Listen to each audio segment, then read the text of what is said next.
ओम तव कथामृतं तप्तजीवनं कविभिरीडितं कल्मषापहं श्रवणमङ्गलं श्रीमदाततं भुवि गृह्णन्ति ये भूरिदा जना। श्री रामकृष्ण वचनामृत परिच्छेद 26 दक्षिणेश्वर में श्री रामकृष्ण का जन्मोत्सव। प्रभात में भक्तों के साथ काली मंदिर में आज श्री रामकृष्ण का जन्मोत्सव है। फाल्गुन की शुक्ला द्वितीया है। दिन रविवार 11 मार्च 1863 ईस्वी। आज श्री रामकृष्ण के अंतरंग भक्त उन्हें लेकर जन्मोत्सव मनाएंगे। सवेरे से भक्त एक एक करके एकत्र हो रहे हैं। सामने माता भवतारिणी का मंदिर है। मंगल आरती के बाद ही प्रभाती रागिनी में मधुर तान बजती हुई नौबत बज रही है। वसंत का सुहावना मौसम है। लता वृक्ष नए पल्लों से लहलहाते हुए दिख पड़ रहे हैं। इधर श्री रामकृष्ण के जन्मदिन की याद करके भक्तों के हृदय में आनंद सिंधु उमड़ रहा है। चारों ओर आनंद समीरण बह रहा है। मास्टर ने देखा इतने सवेरे ही भवनाथ राखाल भवनाथ के मित्र काली कृष्ण आ गए हैं। श्री रामकृष्ण पूर्व वाले वरामदे में बैठे हुए हैं। इनसे प्रसन्नतापूर्वक वार्तालाप कर रहे हैं। मास्टर ने श्री रामकृष्ण को भूमिष्ठ होकर प्रणाम किया। अब तक ठाकुर की प्रसिद्धि हो गई है। बहुत सारे भक्त जुट चुके हैं। इसलिए जो भी ठाकुर के संस्पर्श में आया, सामान्यतः देखा जाता है घनिष्ठता बढ़ने से उतनी आत्मीयता, एक तरह से परिचय ज़्यादा होने से आत्मीयता कम होती है, उतना आकर्षण नहीं रहता। अच्छा ठीक है, आज नहीं कल बात कर लेंगे या परसों कर लेंगे, ऐसे होता है। लेकिन ठाकुर के संपर्क में जो भी आया वो उनका एक विशेष आकर्षण अनुभव करता था। बार बार घूम फिर करके उनकी चिंता कि जाकर कैसे जाएंगे, कैसे मिलेंगे, कैसे बातचीत करेंगे या उनकी बात सुनेंगे। तो ये आकर्षण क्या है? अपार्थिव आकर्षण। जैसे माँ के प्रति बच्चे का आकर्षण होता है। बच्चा जहाँ कहीं भी खेलता कूदता है, जब याद आती है कि माँ के पास जाएंगे वो दौड़ कर के जाना चाहता है, या और कुछ फिर अच्छा नहीं लगता। ठाकुर बोलते एक लड़का था रामलाल दादा का, वो ठाकुर के साथ हर समय खेलता था, लेकिन संध्या होगा माँ जाओ बोलेगा फिर, और उसको कितना भी मनाने से, कुछ भी देने से वो नहीं मानेगा। वो फिर रोने ही लगेगा। कोई भी बोलेगा कि चलो तुम्हारे माँ के पास पहुँचा देंगे तो उसके साथ ही चला जाएगा, लेकिन दूसरा चीज़ उसको पसंद नहीं होता। ऐसे ही ये एक आकर्षण ठाकुर के पास जो भी आते वो फील करते, बार बार आने की इच्छा होती। तो ठाकुर का जन्मोत्सव ये लोग मनाना चाहें। अब भक्त लोगों की संख्या ज़्यादा हो गई तो 1863 ईस्वी श्री रामकृष्ण मास्टर से तुम आए हो, भक्तों से बोल रहे हैं। लज्जा घृणा भय इन तीनों के रहते काम सिद्ध नहीं होता। ये काम क्या है? ये भगवत दर्शन, और दूसरा काम लज्जा घृणा भय। मैंने भगवान के नाम में लज्जा, और भगवान के नाम से या भगवत भक्ति से या भगवत प्राप्ति के लिए जो भी साधन ये एडॉप्ट कर रहे हैं, जो भी साधन का ये जो अनुष्ठान कर रहे हैं, उसके प्रति लज्जा हो, उसके प्रति घृणा हो,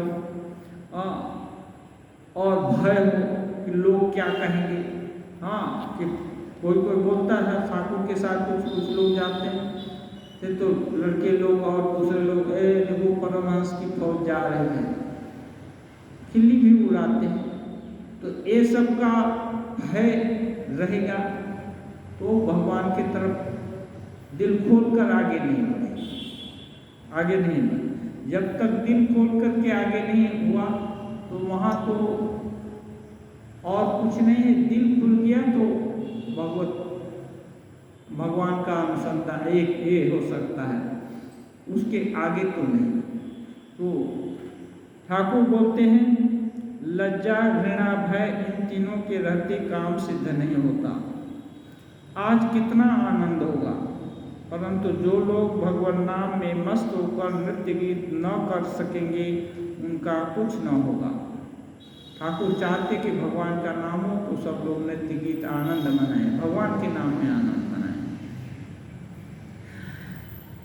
ईश्वरीय चर्चा में लज्जा कैसी, कैसा भय।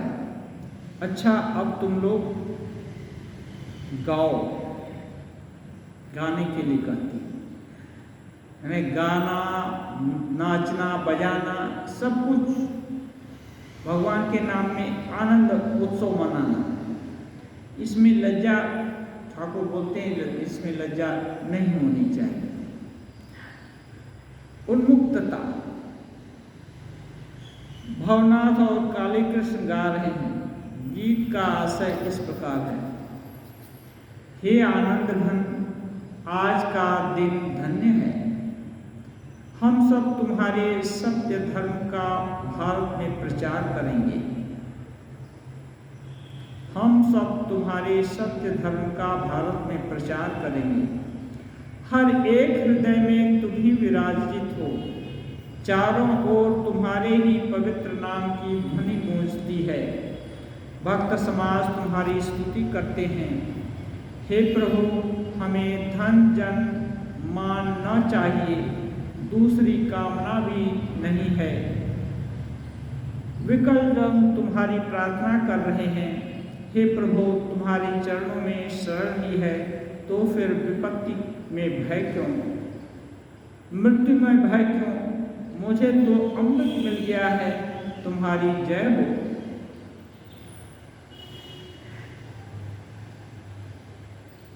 जिसको अमृत मिल गया है उसको तो कोई भय की बात नहीं।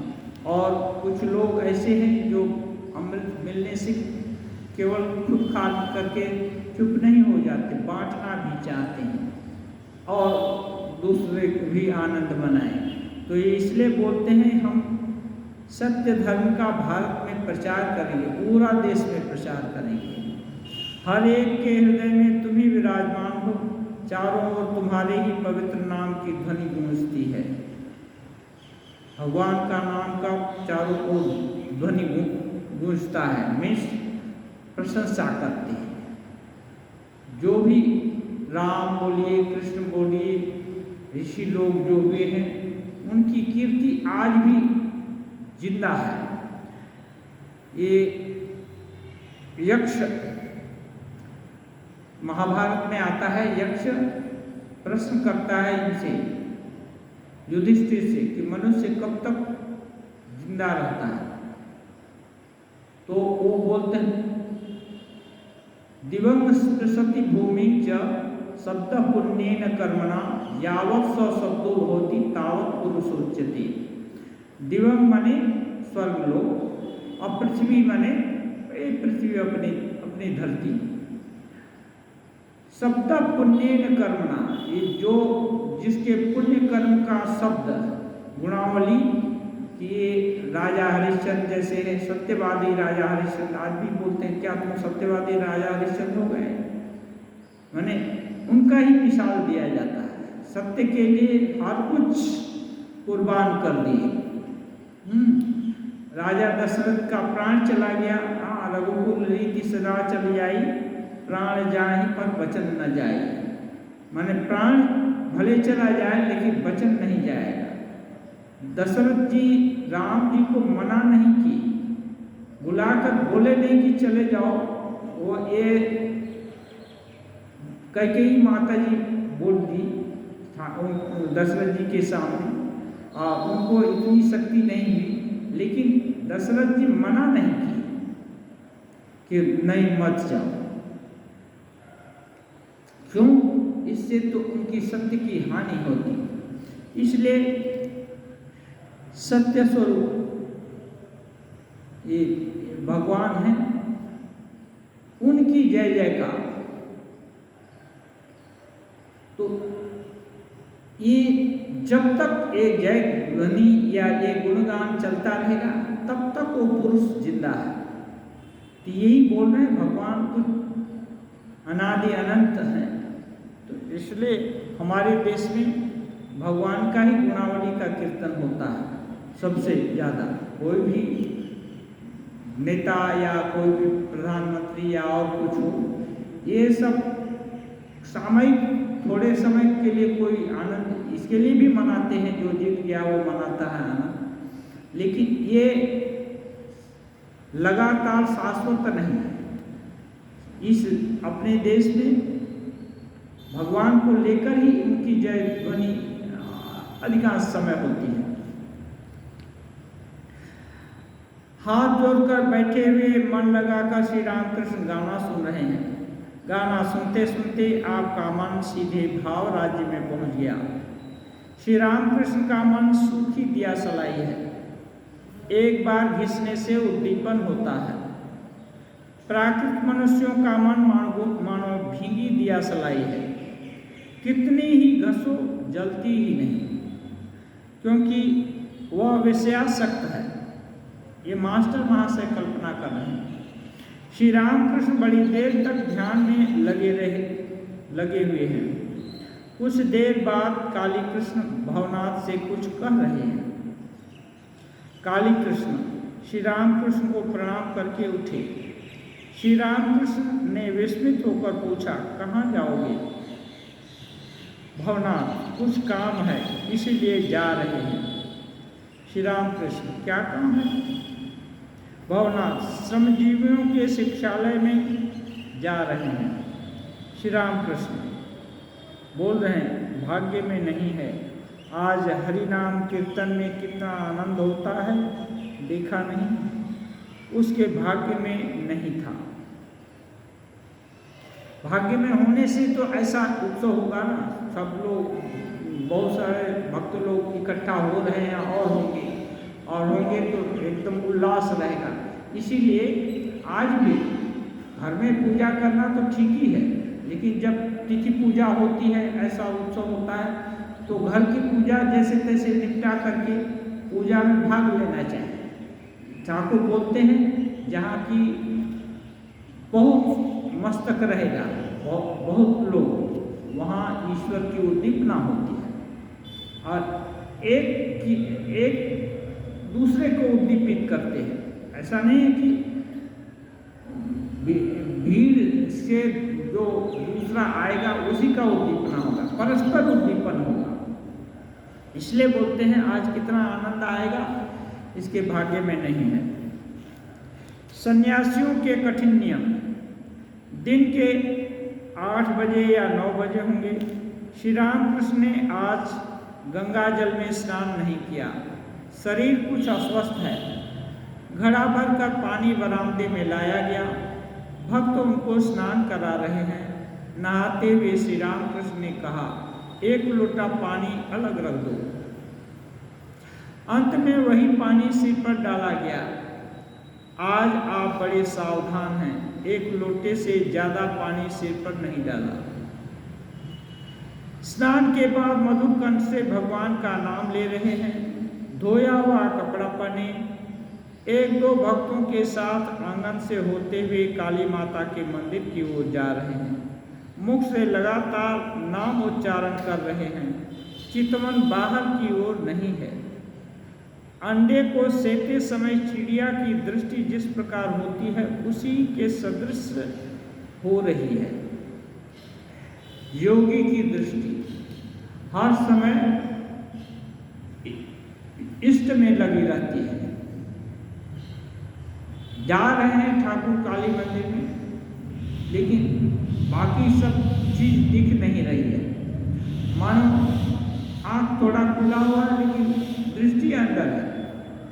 तो इसको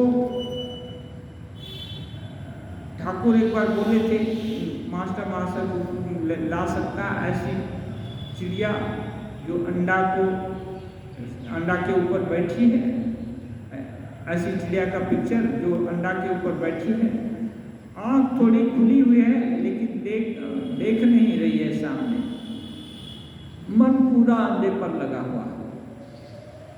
इसको देख करके योगी के भाव की कल्पना की जा सकती है, माने उसी का ध्यान रह रहा है, चल रहे हैं, जा रहे हैं, एक थोड़ा सा मन का अंश है गमन क्रिया में, लेकिन बाकी पूरा अंश उधर है। तो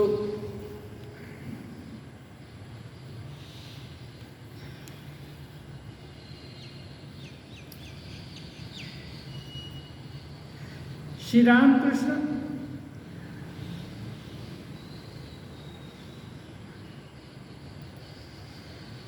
काली माता के मंदिर में जाकर प्रणाम और पूजा किए। पूजा का कोई नियम न था। पुष्प गंध की माला माता के चरणों में देते हुए कभी अपने सिर पर भी पुष्प रखते हैं। अंत में माता का निर्माल्य सिर पर रखकर भावनाथ से कहा, यह लो डाब। माता का प्रसादी डाब था।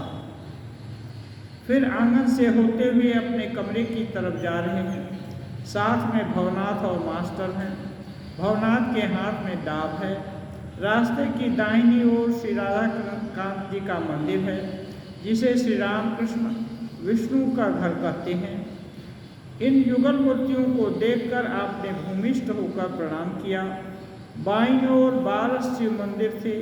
शिव जी को हाथ जोड़कर प्रणाम करने लगे। अब श्री रामकृष्ण अपने डेरे में जा पहुँचे। देखा कि और कई भक्त आए हुए हैं। राम, नित्य गोपाल, केदार चटर्जी आदि अनेक लोग आए हैं। धीरे धीरे संख्या बढ़ रही है। उन्होंने श्री रामकृष्ण को भूमिष्ठ हो प्रणाम किया। आपने भी उनसे कुशल प्रश्न पूछा। आपने माने ठाकुर ने भक्त लोगों से उनका भी कुशल प्रश्न पूछे। नित्य गोपाल को देखकर श्री रामकृष्ण कह रहे हैं, तू कुछ खाएगा? नित्य गोपाल का भाव छोटे बालक के जैसा है, इसलिए पूछ रहे हैं तुम कुछ खाएगा? एक भक्त तो उस समय बालक के भाव में थे। इन्होंने विवाह नहीं किया था। उम्र 23-24 वर्ष की होगी। ये सदा भाव राज्य में रहते थे और कभी कभी अकेले, कभी कभी राम के साथ प्राय श्री रामकृष्ण के पास आया करते थे। नित्य गोपाल श्री रामकृष्ण इनकी भावावस्था को देखकर इनसे बड़ा प्यार करते थे और कभी कभी कहते थे इनकी परमहंस की अवस्था है, इसलिए आप इनको गोपाल के जैसे देखते हैं। भक्त ने कहा, खाऊंगा। उनकी बातें ठीक एक बालक की सी थी। नित्य गोपाल को पूछे ठाकुर की खाएगा? तो बोल दिया हाँ खाएंगे। लज्जा नहीं है। दूसरे लोग होंगे तो लज्जा करके नहीं होने से भी चलेगा या और तुरंत बोल दिया खाएगा। खिलाने के बाद रामकृष्ण उनको गंगा की ओर अपने कमरे के गोल बरामदे में ले गए और उनसे बातें करने लगे। एक परम भक्त महिला, जिनकी उम्र कोई 31-32 वर्ष की होगी, श्री रामकृष्ण के पास अक्सर आती हैं और उनकी बड़ी भक्ति करती हैं। वे भी इन भक्त की अद्भुत भावावस्था को देखकर इन्हें अपने लड़के की भांति प्यार करती हैं और इन्हें प्राय अपने घर लिवा ले जाती हैं। ये जो ठाकुर प्रशंसा करते हैं नित्य गोपाल का, और तो ठाकुर के यहाँ तो पुरुष भक्त भी जाते हैं और महिला भक्त भी जाती। तो महिला भक्त ये इस भक्त का प्रशंसा सुनकर और बालक अवस्था ठाकुर उनको बालक वक्त देखते थे तो ये महिला भी उनको घर ले जाती है। श्री रामकृष्ण अलग ले जाकर नित्य गोपाल से कहते हैं, तू वहाँ जाता है? वहाँ माने उस महिला के हैं नित्य गोपाल बालक की तरह, हाँ जाता हूँ, मुझे लीवा ले जाती है, मुझको ले जाती है। श्री रामकृष्ण सावधान करते हैं, बोलते हैं, अरे साधु सावधान, एक आध बार जाना बस, ज़्यादा मत जाना, नहीं तो गिर पड़ेगा। ठाकुर जिसको इतना स्नेह करते हैं, हर समय जो भगवत भाव में विभोर रहता है, उसको भी बोलते हैं साधु सावधान, उसके यहाँ नहीं जाना। ठाकुर हर चीज़ जानते हैं, इसलिए दूरी बनाकर रखना है। इसलिए ये चीज़ ठाकुर का कहने का मतलब कि जब तक ये जो कर्म गलित नहीं हो गया, रस्सी पूरी जल नहीं गई है, तब तक बांध सकती है। इसलिए इनको बोलते हैं वहाँ एक आध बार जाना, ज़्यादा मत जाना, नहीं तो गिर जाएगा। और हम लोग बाद में सुने हैं कि उनका पतन भी हुआ था। इतना ऊंची अवस्था से भी ऐसा हुआ है ना। तो ये इसलिए साधु सावधान ठाकुर बोलते हैं। ये बहुत साधु माने कौन? केवल पुरुष के लिए नहीं, पुरुष के लिए जैसे वैसे ही स्त्री भी साधु है। साधु माने जो भगवान को ही अपना सर्वस्व समझते हैं, वही तो साधु, और भगवान को छोड़कर और कहीं सार नहीं समझते। तो ऐसा जिसका मन और विवेक से निश्चय हो गया है, ऐसे लोगों को सतर्क होने की जरूरत है।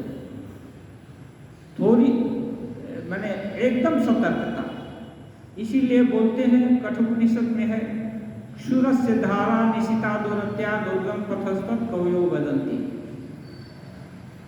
सूर्य की धार पर चलने के जैसा है ये साधु का रास्ता।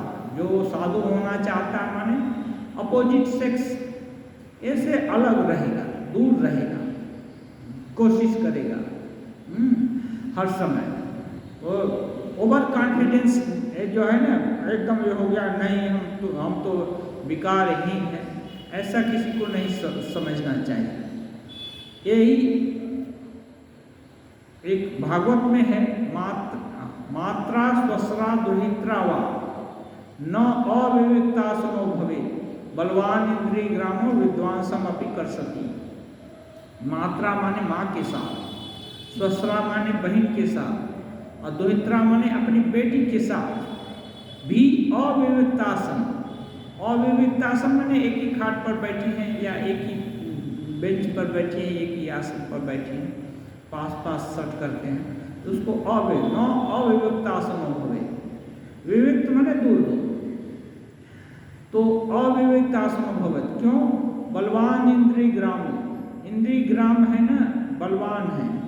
इंद्रिय ग्राम माने आँख, कान, नाक, स्पर्श, सभी को इंद्रिय ग्राम बोल दें। जैसे गांव में बहुत सारे लोग रहते हैं, ऐसे इंद्रिय सकल को इंद्रिय ग्राम बोल देते हैं। तो इंद्रिय ग्राम है, बलवान है, ये बहिर्मुखी है, इसलिए इन पर एकदम विश्वास किया नहीं जा सकता है। पूरा विश्वास इन पर नहीं किया जा सकता, इसलिए सावधान रहने से अच्छा है, सावधान रहना पड़ेगा। बलवान इंद्रिय ग्रामों विद्वान समपि कर सकते। तो ठाकुर बोल रहे हैं, कामिनी और कांचन ही माया है। कामिनी और कांचन, कांचन माने धन, धन का अहंकार। जिस भी धन का अहंकार कितने तरह से होता है। कोई विद्या बुद्धि से वकील लोग हैं ना, कितना धन कमा लेता है एक हियरिंग में। कोई सुप्रीम कोर्ट का जज वगैरह, वकील वगैरह लाखों रुपया ले लेते हैं, तो उनका वही धन है।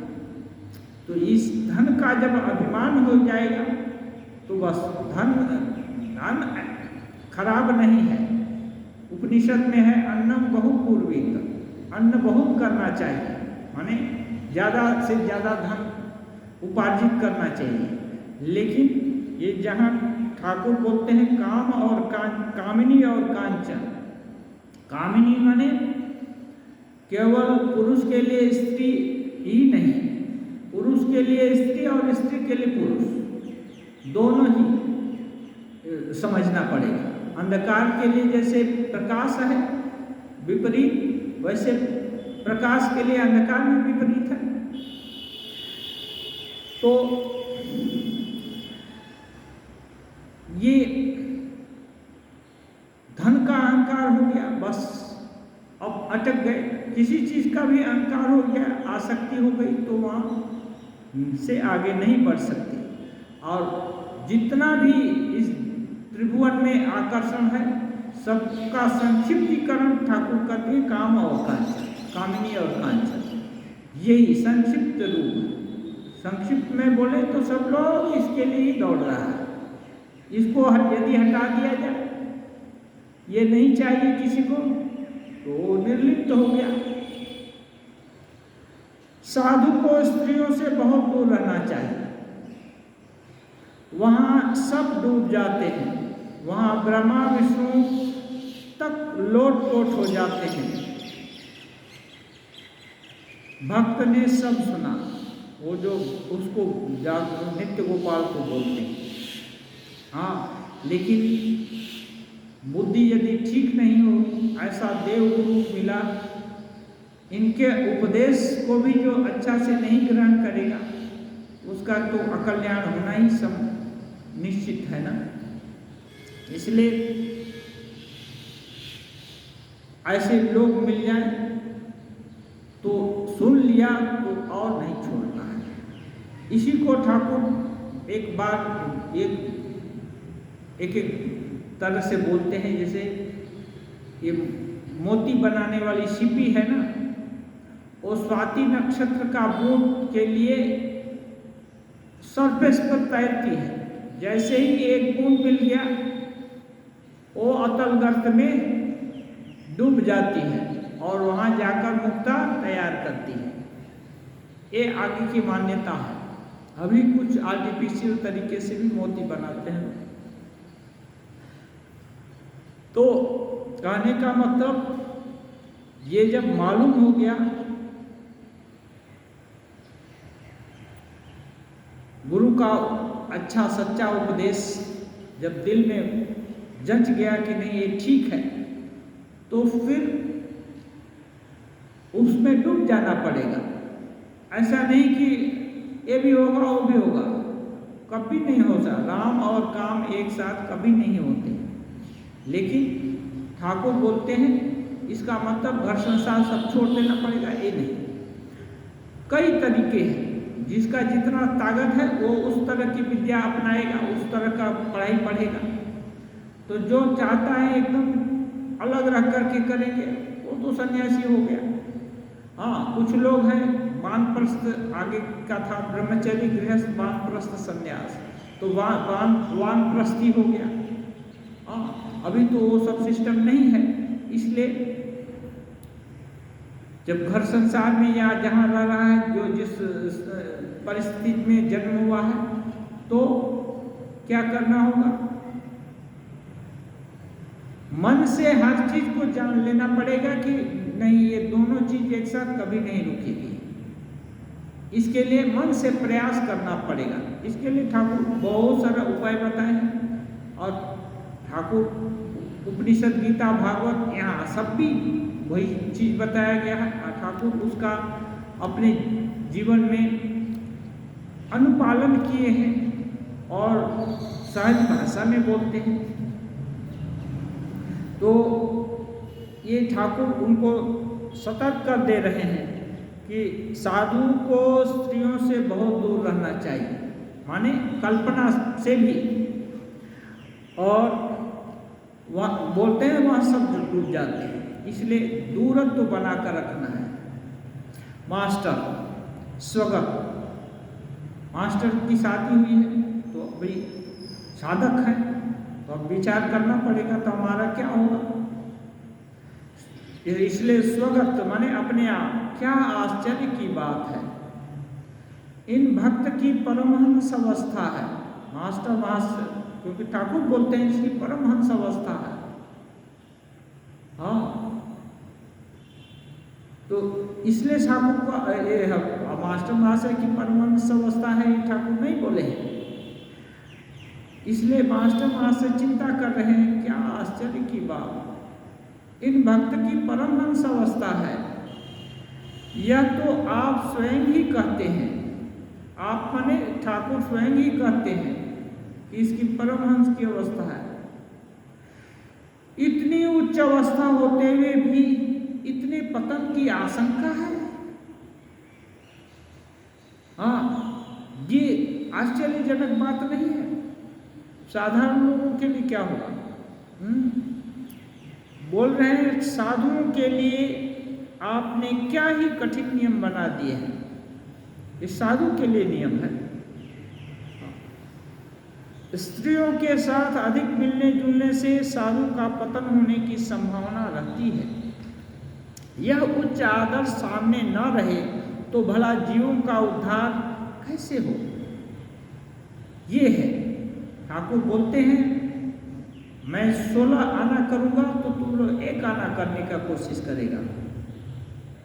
तो इसलिए साधु एकदम निर्जला उपवास कोई करता है, तो कोई थोड़ा सा चलो फलाहार करके या नहीं तो रोज ही रबड़ी खाएगा तो पेट खराब होगा, मसूल रोग होगा, सब कुछ होगा। इसलिए बोलते हैं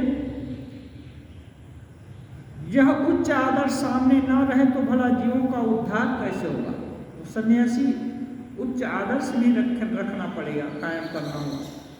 वह स्त्री तो भक्त ही है, जिस स्त्री से सावधान करें वो भी भक्तिमती महिला है, फिर भी भय ये एनालिसिस कर रहे हैं स्वगत ये मास्टर महाशय। अब समझा, अब वो अपने को बता रहे हैं, निष्कर्ष निकाल रहे हैं। अब समझा चैतन्य देव ने छोटे हरिदास को इतनी कठोर सजा क्यों दी थी। चैतन्य देव एक बार हरिदास उनके बहुत अनन्य भक्त थे, किसी महिला के यहाँ कुछ ये ले लिए थे, भिक्षा ले लिए थे या उनके घर गए थे, एक एग्जैक्ट ठीक याद नहीं है, पढ़े हैं, लेकिन भिक्षा लेने के कारण उसका हरिदास का परित्याग कर दिया। हाँ, इसमें क्या है, हरिदास ने एक भक्त विधवा महिला से वार्तालाप किया था। हाँ, परंतु हरिदास सन्यासी थे, इसलिए महाप्रभु ने उन्हें त्याग दिया था। ये सोचिए, वार्तालाप किया होगा, भिक्षा किया होगा, इतने से ही चैतन्य महाप्रभु उनका परित्याग कर दिया। क्यों? क्योंकि ये सन्यासी थे। एकांत में बात करने का मतलब एकांत में किया होगा। हजारों लोग हैं, कोई किसी से पूछ दिया कि इधर का रास्ता कहाँ है तो बता दिया, तो कौन सा बात होता है? ऐसा नहीं। ये कुछ दोष देखे हैं चैतन्य महाप्रभु, साधारण लोग नहीं थे। आचंडाल को कोल देते हैं, ये उनको गले लगाते हैं, और ऐसे आदमी इनको कितना कठोर सजा दे रहे हैं। इसलिए मास्टर महाशय सोच रहे हैं, इसलिए महाप्रभु ने उन्हें त्याग दिया। कितनी कठोर सजा दी, सन्यासी के लिए कितना कठिन नियम है। फिर इन भक्त का आप पर कितना प्रेम है, आगे चलकर कोई विपत्ति न आ पड़े, इसलिए पहले से ही इन्हें सचेत कर रहे हैं। भक्तगण निःशब्द होकर साधु सावधान यह गंभीर वाणी सुन रहे हैं। ये ठाकुर छिपा करके एक जन को नहीं बोल रहे, सबके सामने बोल रहे हैं, उसको लक्ष्य करके। तो ये कठिन नियम, इसे एक कहावत है साधु महल में, साधु संप्रदाय में, कि यदि एक जंगल में बाघ रहते हैं, अब उस जंगल में से होकर के यदि कोई गुजरे, यात्रा करे, तो बाघ खाने का संभावना है। है ना। और यदि उस जंगल में कोई जाए ही नहीं तो बाघ कहाँ से खाएगा। इसलिए जिस जंगल में बाघ रहता है उस जंगल में मत जाओ, तो संभावना ही नहीं है खाने का। इसलिए यदि ठाकुर सावधान करते हैं, निकटता नहीं बनाओ, दूर दूर रहो, तो झंझट होने का ये सवाल ही नहीं है।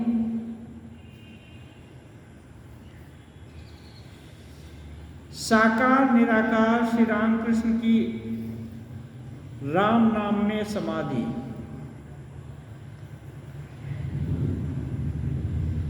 जब श्री रामकृष्ण भक्तों के साथ अपने कमरे के उत्तर पूर्व के बरामदे में आ चुके, भक्तों में दक्षिणेश्वर के रहने वाले एक गृहस्थ भी बैठे हैं। वे घर पर वेदांत की चर्चा करते हैं। श्री रामकृष्ण के सामने के केदार चटर्जी के शब्द ब्रह्म पर बातचीत कर रहे हैं।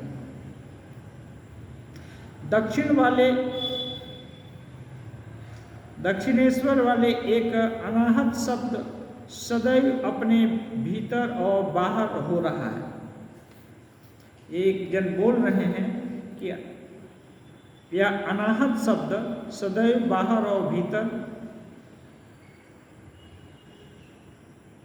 अपने आप हो रहा है, अनाहत शब्द। लेकिन इसको सब लोग तो देख नहीं पाते, सुन नहीं पाते। श्री रामकृष्ण कह रहे हैं केवल शब्द होने से ही तो सब कुछ नहीं हुआ, शब्द का एक प्रतिपाद्य विषय भी तो होना चाहिए। तुम्हारे नाम से ही मुझे थोड़े ही आनंद होता है, बिना तुमको देखे 16 आने आनंद नहीं होता। अब एक जन बोल रहे हैं कि अनाहत नाद हर समय हो रहा है, लेकिन ठाकुर बोल रहे हैं अनाहत नाद माने एक शब्द, और वो नाद को कोई सुन लिया तो उससे सुनने का नहीं, सभी समय तो कुछ ना कुछ शब्द हो रहा है। आहत नाद हम लोग हर समय सुन रहे हैं, लेकिन अनाहत नाद बिना शब्द में नेचुरल जो हो रहा है ध्वनि, उसको बोलते हैं प्रकृति में। तो ठाकुर उसको और उसका लाभ तभी मिलेगा जबकि वो अनाहत नाद पर ब्रह्म से आया हुआ है, शब्द ब्रह्म से आया हुआ है, ये कल्पना की जाए। केवल एक नाद हो रहा है, कोई पुकार रहा है, कौन पुकार रहा है ये नहीं मालूम है, तो क्यों कोई साड़ा देगा। कोई पटाखा फूटे तो कोई क्यों उधर, ये लोग सोच रहे हैं पटाखा फोड़ रहे हैं लोग, कोई क्यों उधर जाएगा। लेकिन कोई पुकार कर बुलाए किसी का नाम लेकर, तो जिसका नाम लेगा वो उस उधर जाने के लिए उद्यत होगा। इसलिए बोल रहे हैं कि केवल शब्द से क्या होगा, उसका प्रतिपाद्य विषय होना चाहिए। हाँ, प्रतिपाद्य विषय यही है, समझना होगा कि ब्रह्म या भगवान प्रतिपाद्य विषय है, उनसे ही ये नाद आ रहा है, या उन्हीं की ये पुकार है कि अपने पास आ जाओ। सर्व धर्मान परित्यज्य मामेकं शरणं व्रज, सब कुछ छोड़कर मेरे पास आ जाओ। हाँ, एक कोई शब्द होता था, कोई चिड़िया जंगल में बात, तो कोई बोलता है, ये मुसलमान बोलते हैं, ये बोलती है सुभान तेरी कुदरत। हाँ, और दूसरा कोई हिंदू है वो बोलता है नहीं, ये बोलती है ये क्या राम लक्ष्मण दशरथ है ना। अभी वो क्या बोल रहे हैं मालूम नहीं, तो अपने भाव के अनुसार लोग उसका अर्थ निकाल लेते हैं। इसलिए जो कोई भी शब्द हो रहा है केवल शब्द मात्र होने से तो नहीं होगा, शब्द का अर्थ निकले और वो अर्थ जो सुनने वाला है उसको लक्ष्य की तरफ आगे बढ़ाए, तब तो होगा। निरर्थक शब्द हो सुनाई दे रहे हैं या हो रहे हैं तो उससे कोई फर्क तो पड़ने वाला नहीं। यही ठाकुर इंगित करना चाहते हैं, तुम्हारे नाम से ही मुझे थोड़े आनंद होगा, बिना तुमको देखे सोलह आने आनंद नहीं होता। केवल नाम, एक ही नाम का तो बहुत व्यक्ति हो सकता है, इसलिए नामी के साथ बहुत सारा नामी का गुण ये है कि अपना लड़का, अच्छा उसका बहुत सारा गुण, और उसके साथ बहुत सारा निकटता की भावना, ये सब प्रेम इससे प्रेम उमड़ पड़ता है। नहीं तो प्रेम कैसे होगा? केवल नाम मात्र से, एक ही नाम का तो बहुत लड़का हो सकता है, बहुत चीज हो सकता है। तो दक्षिणेश्वर के जो एक सज्जन है वो पूछ रहे हैं, वह शब्द ही ब्रह्म है, अनाहत शब्द वो कह रहे हैं। श्री राम कृष्ण केदार से, आहा समझे तुम, केदार से बोल रहे हैं, समझे तुम, इनका ऋषियों का सा मत है, बहुत तरह का मत है। अनाहत ब्रह्म, ऋषि लोग उसका ध्यान करते हैं और उससे उनको समाधि होती है। ऋषियों ने श्री रामचंद्र से कहा, राम हम जानते हैं कि तुम दशरथ के पुत्र हो, भरद्वाज आदि ऋषि भले ही तुम्हें अवतार जानकर पूजें, पर हम तो अखंड सच्चिदानंद को ही चाहते हैं। कुछ ऋषि लोग, राम जब वन में गए तो सभी ऋषि लोग उनको भगवान का अवतार नहीं मानते, और ये कुछ ऋषि बोल भी रहे हैं कि राम तुमको कुछ लोग अवतार मानते हैं, ये भी हम सुने हैं, लेकिन हम तो अखंड सच्चिदानंद को ही भजते हैं, माने इस सदैव रूप को हम नहीं भजते, हम वो विदेह रूप तुम्हारा जो है सच्चिदानंद, उसी की भजना करते हैं। यह सुनकर राम हंसते हुए चल दिए। क्या कहेंगे, जिसका भाव उसको वैसा लाभ, इसलिए राम उनका ये नहीं बोले कि वो ठीक नहीं है, वो हंसते हुए मुस्कुरा कर चल दिए, क्योंकि जिसका जैसा भाव उसको वैसा लाभ, ठीक है भजना करो। सामने मिला हुआ चीज नहीं चाहते, और जो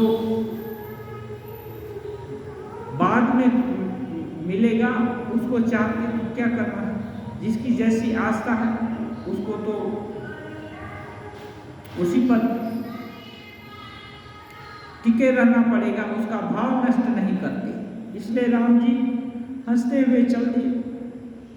केदार, ऋषियों ने राम को अवतार नहीं जाना तो वे ना समझ थे, वो भाव व्यक्त कर रहे हैं, ऋषियों ने राम को अवतार नहीं जाना तो क्या वो ना समझ थे? श्री रामकृष्ण गंभीर भाव से, तुम ऐसा मत कहना। ठाकुर गंभीर हो गए, वो ना समझते ये बात नहीं, ऋषि लोग, तुम ऐसा मत कहना।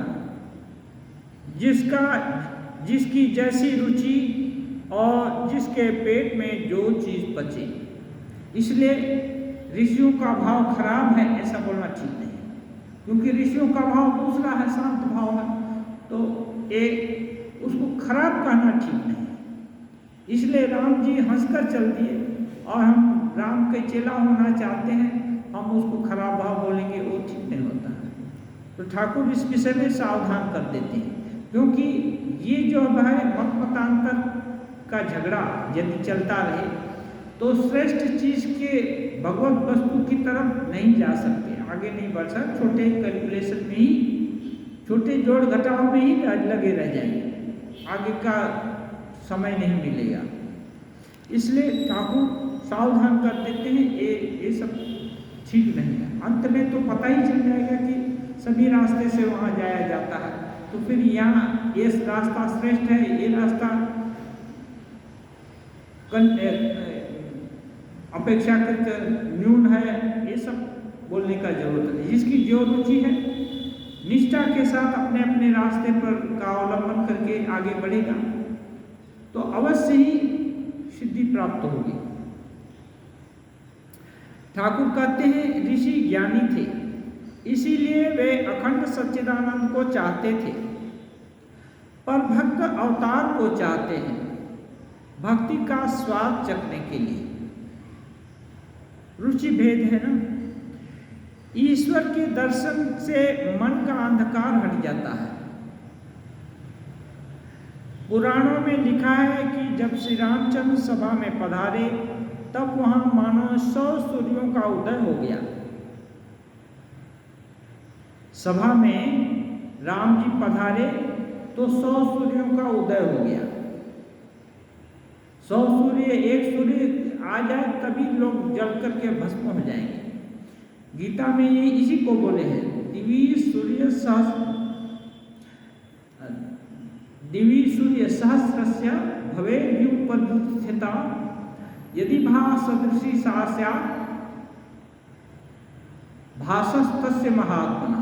जब अर्जुन को भगवान ये दिखाए विराट रूप, दिवी सूर्य सहस्रस्य, यानी दिवी माने आकाश में सहस्र सूर्य यदि एक साथ चमक जाए तो जैसा तेज होगा वैसा तेज अर्जुन अनुभव किए, इसलिए तो कांपने भी लगे, इतना तेज है। तो तेज का मतलब वो तेज भगवान का तेज जलाने वाला नहीं होगा। तेज का मतलब प्रकाश, प्रकाश का मतलब प्रकाश में सब चीज दिखाई देती है। ऐसे ही इतनी गंभीर दृष्टि खुल जाती है। अभी जब सब चीज दिखाई देने लगेगा तो भगवत तत्व दिखाई देने लगेगा, तो उसका प्रवेश, बुद्धि का प्रवेश जो है ना, दिव्यम दराम के चक्षु, ये आंख का जो यह देखने की क्षमता है ना, हजारों लाखों योजन तक चली जाएगी। योजन का मतलब वो कहाँ तक, जहाँ तक वो दिव्य चक्षु है ना, उसका प्रवेश अबाधित हो जाएगा। तो अब उसमें देख रहे हैं, कहीं आदि अंत नहीं पा रहे हैं। जितना भी देखते हैं दृष्टि संकुचित नहीं होती है, लेकिन आदि अंत पा नहीं रहे हैं। तो ये है इसलिए ये जो भाव है ना, भाव नष्ट नहीं करना चाहिए। किसी भी भाव से भगवान की तरफ जाया जा सकता है। इसलिए ठाकुर कहते हैं, ये जो है ना, राम जी आए तो हजारों सूर्य मानो चमक गया। हजारों सूर्य चमक गया माने क्या? जो भी संशय या अज्ञान रहता है वो सब छट गया। हाँ, मैंने सभी को लगा कि नहीं, उनके नेत्र है ना खुल रहे हैं। तो जब नेत्र खुल जाएंगे तो बहुत कुछ दिखाई देगा। इसलिए तो ये बोलते हैं, तो प्रश्न उठता है कि सभा में बैठे हुए लोग जल क्यों नहीं गए? यही चीज ठाकुर बोल रहे हैं, जल क्यों नहीं गए? इसका मतलब यह है कि उनकी ज्योति जड़ ज्योति नहीं है। सभा में बैठे हुए सब लोगों के हृदय कमल खिल उठे। राम के आने से सबका हृदय कमल खिल उठा। ठाकुर बोल रहे हैं, सूर्य के निकलने से जैसे कमल खिल जाते हैं। कमल खिल जाता है ना, कमल आनंद का प्रभाव का प्रतीक है। ऐसे ही सबके हृदय कमल खुल गए तो आनंद का स्रोत भीतर में दिखाई देने लगा। बाहर के सूर्य से उद्दीपना हुई तो जो भीतर के नेत्र हैं, अंतःकरण के नेत्र खुल गए। तो इसका मतलब ये है, जल नहीं गए। भगवान के का प्रकाश ऐसा पार्थिव प्रकाश नहीं, ये सूर्य है पार्थिव है, इससे ताप होता है, इससे जलन भी होती है, दिखाई भी पड़ता है। लेकिन भगवत दर्शन से, उनके प्रकाश से स्निग्धता होती है, अज्ञान दूर हो जाता है, संशय दूर हो जाता है, जितने शोक ताप हैं वो सब दूर हो जाते हैं। श्री रामकृष्ण खड़े होकर भक्तों से यह कह ही रहे थे कि एकाएक उनका मन बाहरी जगत को छोड़ भीतर की ओर मुड़ गया। हृदय कमल खिल उठे। ठाकुर बोले हृदय कमल खिल उठे सबका राम जी के आने से। ऐसा तो कहते ही आप समाधि मग्न हो गए। श्री रामकृष्ण उसी अवस्था में खड़े हैं। क्या भगवान के दर्शन कर आपका हृदय कमल खिल उठा? ये मास्टर महाशय कल्पना कर रहे हैं। बाहरी जगत का कुछ भी आपको ज्ञात नहीं। मूर्ति की तरह आप खड़े हैं। मुंह उज्जवल और सहास्य है। भक्तों में से कुछ खड़े और कुछ बैठे हैं। सभी निर्वाक होकर टकटकी लगाए प्रेम राज्य की इस अनोखी छवि को, इस अद्भुत समाधि दृश्य को देख रहे हैं। ठाकुर को जब उद्दीपना होती है तो अपना स्वरूप तुरंत दिखाई दे पड़ता है, और फिर जब वहाँ दिखाई देगा तो ये सब इस जगत का क्रिया बंद हो जाता है। तो अब बंद हो जा रहा है तो उसी की कल्पना कर रहे हैं कि ठाकुर खड़े ही खड़े समाधि में मग्न हो गए, और सब लोग देख रहे हैं कि अभी तक इतनी से बात कर रहे थे, अभी स्पंदन ही। बड़ी देर बाद समाधि टूटी। श्री रामकृष्ण लंबी सांस छोड़कर बारंबार राम नाम उच्चारण कर रहे हैं। नाम के प्रत्येक वर्ण से मानो अमृत टपक रहा है। श्री रामकृष्ण बैठे। भक्त भी चारों तरफ बैठकर उनको एकटक देख रहे हैं। ठाकुर को देख रहे हैं। ये प्रत्यक्ष दर्शन है ठाकुर का। राम जो कहते हैं, हम लोग भी और लोग भी राम बोलते हैं, लेकिन वो एक शब्द मात्र बोलते हैं। ठाकुर जो राम बोल रहे हैं वो राम को का साक्षात कर रहे हैं बाहर और भीतर। इसलिए उस शब्द में आकर्षणी शक्ति है और वो भीतर दिल को छू जा रहे हैं, क्योंकि राम सबके ही दिल के अपने हैं। तो दिल को छू जाने से तो अच्छी लगेगी कोई चीज। इसलिए सब लोग उनको देख रहे हैं।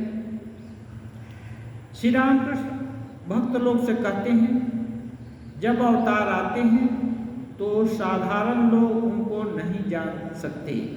वे छिप कर आते हैं। 2-4 ही अंतरंग भक्त उनको जान सकते हैं। राम पूर्ण ब्रह्म थे, पूर्ण अवतार थे। यह बात केवल 12 ऋषियों को ही मालूम थी।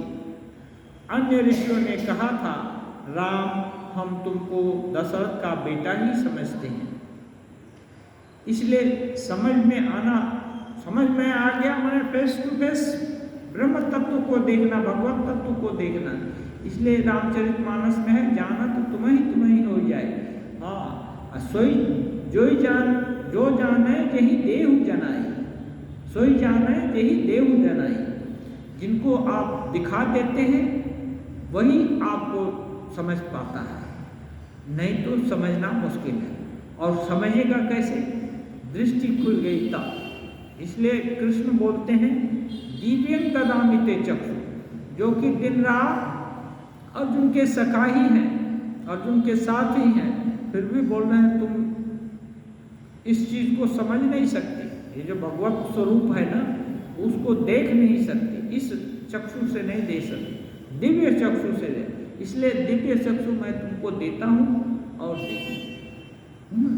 तो ये जिस भगवान जिसकी के चक्षु में, साधारण चक्षु में दिव्य चक्षु फिट कर दिए या उसका आविर्भाव हुआ, तो उसको दर्शन होता है भगवत स्वरूप का। सामने जा रहे हैं तो दिखेंगे, और नहीं तो बाकी लोग साधारण ही देखेंगे। ओम निरंजनम नित्यम अनंतरूपम भक्तानुकंपाधृत विग्रहम वै ईशावतारं परमेशमीड्यं तं रामकृष्णं शिरसा नमामि।